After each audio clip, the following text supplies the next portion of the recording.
If you're at the point where you're unable to pay your debts, you might be starting to ask yourself whether you should file for bankruptcy or not.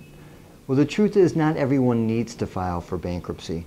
For example, if you don't have any income or you have no assets, then there's really little that your creditors can do to you at this time. However, a consideration about filing now, even when you're in that point, is that in the future you may inherit some money or you might have a good job and you might find yourself unable to file. So please keep that in mind. Also, it depends on what type of income you do have. If you have Social Security income or some other exempt income, again, your creditors cannot get to that money.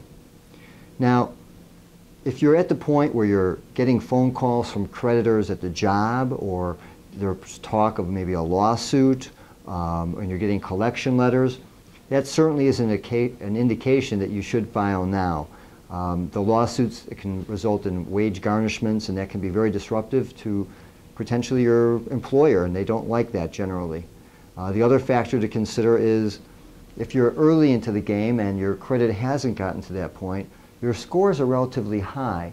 And it's been my experience that when you file with high scores, that even despite the bankruptcy, you'll come out with higher scores than you might have otherwise experienced had your credit all the way dropped to the bottom.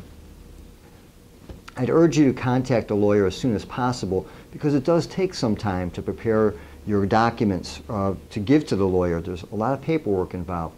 We make it as easy as possible for you to get through the bankruptcy process, but I do encourage you to call now to find out whether you are a good candidate for this type of relief. Thank you very much.